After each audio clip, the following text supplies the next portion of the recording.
Greetings, my dear listeners. It is I, the smiling Budge. It's been some time since I've been with you. Well, tonight's short story is a tale of reunion, surprises, and a secret that should have been left dead. Enjoy.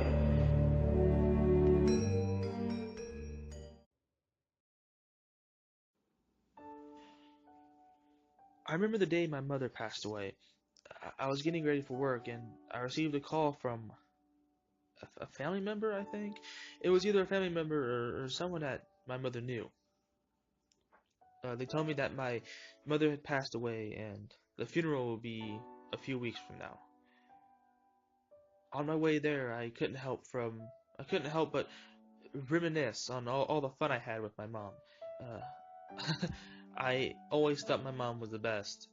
Uh, she We'd play board games and she'd do these cool little chemistry experiments and try to explain it to me, but I was far too young to understand it. But it was neat. She was a very smart scientist.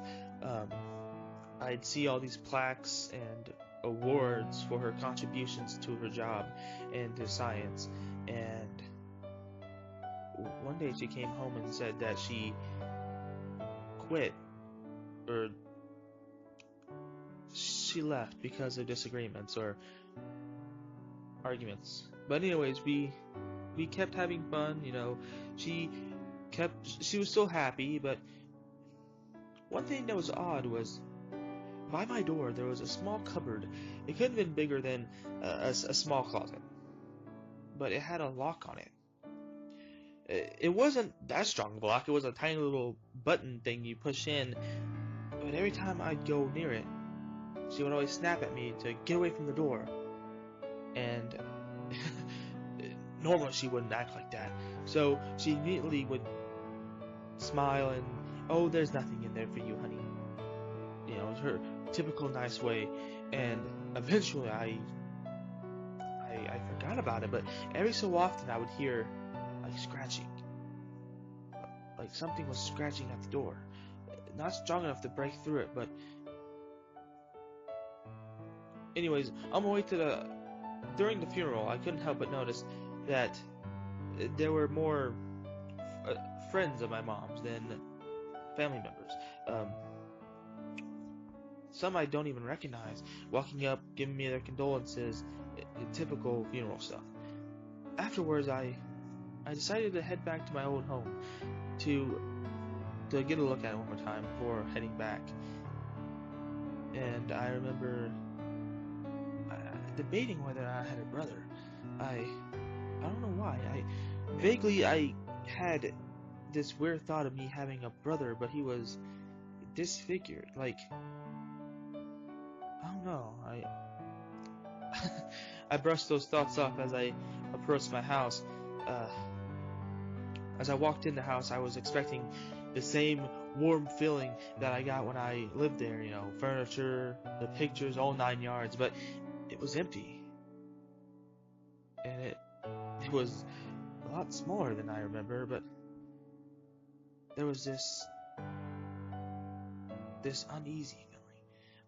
Obviously, I thought it was just because of the room being empty and me not being the biggest fan of change.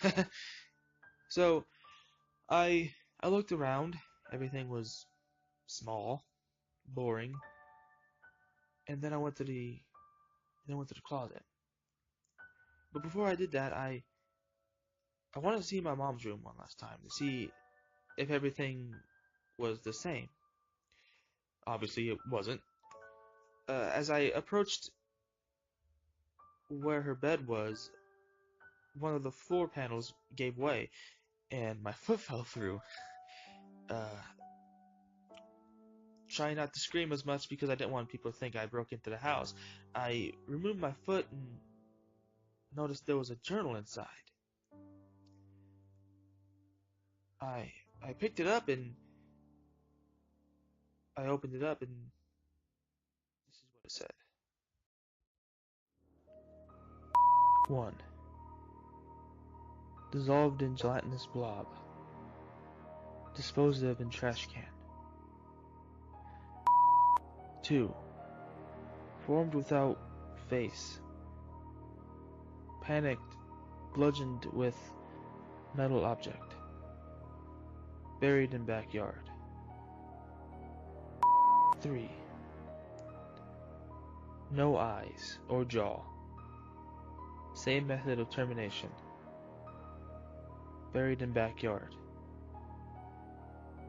Created cavity in cupboard, disposed bodies in there.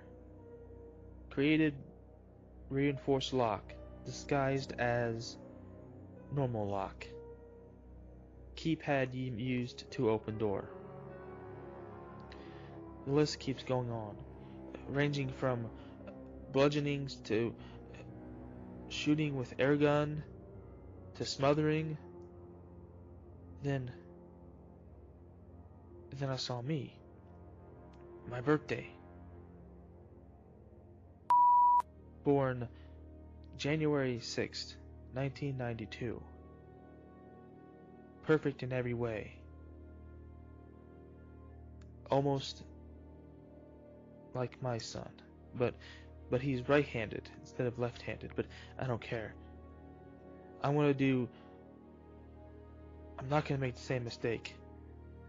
I'm not going to argue with some asshole who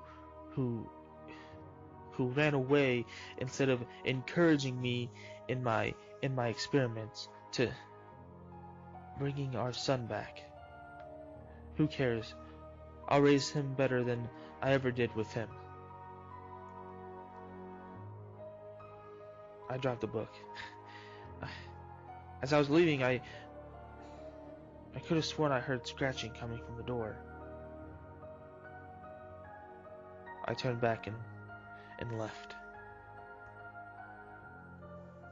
As I was flipping through channels one day, I noticed the news was on talking about a house that burnt down in my hometown. It was mine. As I was getting ready to turn it, I noticed the neighbors talking about who they thought did it. When they brought up the artist rendition of what they described, I froze. What they drew looked like my mom. Thank you for listening, dear friends. Tune in next time for another creepypasta. If you have a story you would like me to read, please leave it in the comment section below. Don't forget to like, share, comment, subscribe, and request. Don't forget to hit the bell of notification to stay updated with all videos. And as always, my dear listeners, I will see you next time. This is the Smiling Bunch, wishing you all the funnest of adieux.